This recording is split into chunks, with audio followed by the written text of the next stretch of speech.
이런 줄기세포 시술을 하는 질환에 대해서 이게 왜 생겼고 어떤 경과를 거쳐서 호전이 되는 경우, 악화가 되는 경우 이런 병의 진행 과정에 대해서 신경계 질환은 좀 간단하진 않습니다. 진단을 포함한 경과나 예후에 대해서 충분히 알고 대처를 할 수 있기 때문에 그런 의미에서 신경계 질환을 전공한 의사가 하는 게 더 맞지 않을까라고 생각을 합니다. 주로 시행하는 증상이나 질환은 신경계 질환이나 뇌혈관 질환, 자가면역 질환 또는 만성 피로나 간 기능을 개선시키거나 여기저기 생기는 염증을 개선하는 그런 증상 등의 적용을 많이 해오고 있습니다. 개인적인 이야기지만 저는 비교적 오래전부터 줄기세포에 관심이 많았습니다. 그래서 신경외과 전문의가 되기 전에 1년 정도 발생학 실험실에서 줄기세포에 대한 공부와 연구를 하게 되었습니다. 줄기세포에 대해서 공부도 하고 연구를 해야 되겠다고 생각했던 이유는 실제로 신경계 질환이 치료나 완치가 되지 않은 경우가 너무 많다는 걸 알고 있었고 기존에 하지 않는 새로운 치료 방법이나 대안이 없을까라는 고민을 물론 신경외과 의사도 아니었지만 일반 학생, 일반의의 입장에서 그런 고민을 하다가 그 난치성 신경계 질환의 치료에서 줄기세포나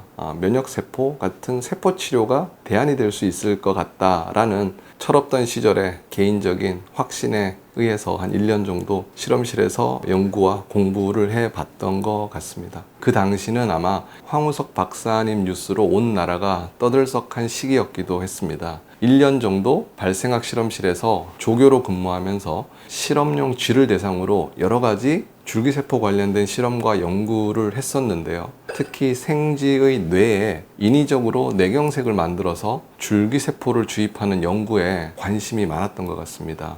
확연한 차이는 아니지만 간혹 치료 효과가 있는 경우를 보면서 그 당시에 저는 신경외과 의사가 아니었기 때문에 왜 쥐가 아닌 환자에서는 이런 치료를 못하고 있는 걸까? 그리고 사람의 뇌와 쥐의 뇌는 어떤 차이가 있을까? 그리고 뇌경색 후에 병원에서 치료가 끝나고 후유증이 심한 경우에 이런 줄기세포를 이용해서 치료를 하면 후유증 개선에 도움이 되지 않을까라는 고민을 정말 많이 하게 되었습니다. 그러다 보니 실험실에서의 연구와 경험이 신기하기도 하고 재미도 있었지만 뭔가 모를 부족함에 해소가 되지 않는 부분이 있어서 임상 경험을 좀 더 해보고 다시 줄기세포를 연구를 하면 실제 환자 치료에 적용하는데 더 도움이 되겠다는 생각을 하게 되었습니다. 이 대학병원에서 신경계 질환을 전공으로 하는 과는 신경과, 재활의학과, 신경외과 이렇게 크게 보면 3개 정도가 있습니다. 이 3개의 과는 공통적으로 신경계 질환을 다루지만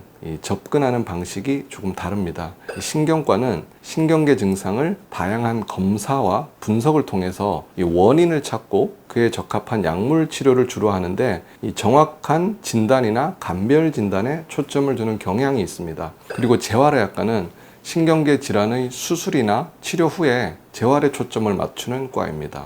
반면에 신경외과는 신경과나 재활의학과처럼 신경계 증상이나 질환을 다루지만 이 약물 치료의 적응증이 아닌 뇌혈관 질환이나 뇌종양, 파킨슨병 또는 척추 질환 등의 수술이 주된 치료 영역입니다. 쉽게 표현을 하면 다양한 신경계 질환을 신경과에서 진단을 하고 신경외과에서 시술이나 수술을 하고 재활의학과에서 후유증이나 기능 저하의 재활치료를 한다고 보시면 될 것 같습니다.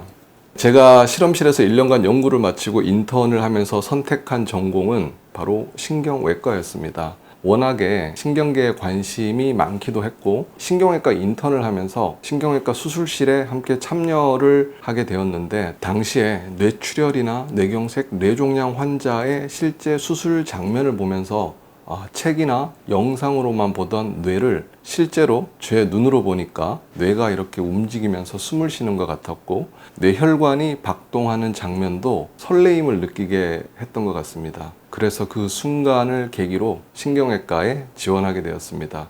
돌이켜 생각해보면 철없던 생각이었을 수도 있다는 아쉬움도 있지만 또 때로는 이런 게 운명일 수도 있다는 생각도 해봅니다. 그리고 요즘은 신경외과 전문의가 되고 나서도 세부 전공을 하는 경우가 흔합니다. 크게 보면 뇌와 척추 파트로 나뉘는데 저는 세부 전공으로 뇌 하수체와 뇌 종양 중에서도 가장 깊이 있어서 모두가 기피하는 뇌 기저부 종양을 선택을 했고 임상연구 조교수를 2년 정도 했습니다. 당시를 회상해 보면 제 평균 출근 시간이 새벽 5시, 6시 정도였던 것 같고 평균 퇴근 시간은 자정 정도였던 것 같습니다.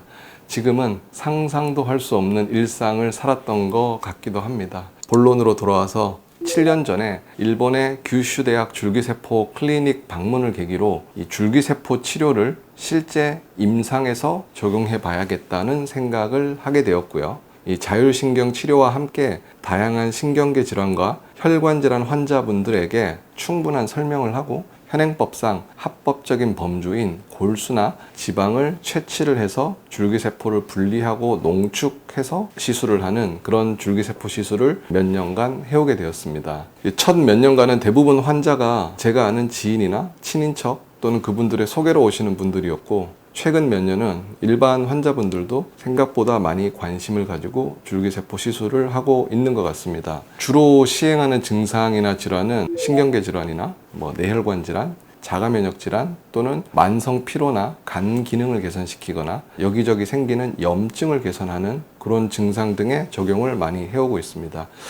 신경계를 전공한 사람이 해야 된다고 생각하는 이유 중에는 경동맥이나 아니면 뇌혈관으로 주는 거는 사실 신경외과 의사가 하는 게 맞을 것 같고 다른 과에서는 사실 접근이 쉽진 않고요. 근데 어느 루트로 주느냐를 제외하고는 신경과 의사가 하나, 신경외과 의사가 하나, 다른 과 의사가 하나 큰 차이는 없을 수 있습니다. 다만 줄기세포 시술 자체의 프로시저의 차이가 아니라 이런 줄기세포 시술을 하는 질환에 대해서 이게 왜 생겼고 어떤 경과를 거쳐서 호전이 되는 경우, 악화가 되는 경우 이런 병의 진행 과정에 대해서 신경계 질환은 좀 간단하진 않습니다. 진단을 포함한 경과나 예후에 대해서 충분히 알고 대처를 할 수 있기 때문에 그런 의미에서 신경계 질환을 전공한 의사가 하는 게 더 맞지 않을까라고 생각을 합니다. 신경계 질환에서 줄기세포를 하는 경우는 국내에서는 개인 병원에서는 거의 없습니다. 물론 제가 알지 못하는 병원에서 있을 수는 있지만 그래서 일반적인 의사들보다는 좀 더 먼저 줄기세포 시술과 관련한 다양한 경험을 해보게 된 계기가 되었던 것 같습니다. 그런데 아쉬움은 많이 남는 것 같습니다. 특히 줄기세포를 배양해서 세포 수가 늘어난 상태로 사용한다면 치료 효과 측면에서는 보다 더 장점이 많을 거라는 아쉬움이 가장 큰 것 같습니다. 내년부터 첨생법 개정안이 실행이 되면 허가받은 일부 병원에서, 모든 병원이 아니라 허가받은 일부 병원에서 세포 배양이 가능해지기 때문에 저희도 최대한 허가를 득하고 나서 자체적으로 연구원도 채용하고 국내의 줄기세포 배양 회사와의 협업 등도 통해서 지금보다 더 체계적이고 또 공격적인 치료를 해보려고 준비 중에 있습니다. 뒤 이어지는 몇 편의 후속 영상에서는 첨단 재생 의료에서 가장 핫 이슈일 수 있고 빠르게 상용화가 예상이 되는 줄기세포에 대해서 저희 채널에 있는 기존 줄기세포 관련 영상에서 다루지 않았던 내용을 위주로 설명을 좀 드리겠습니다.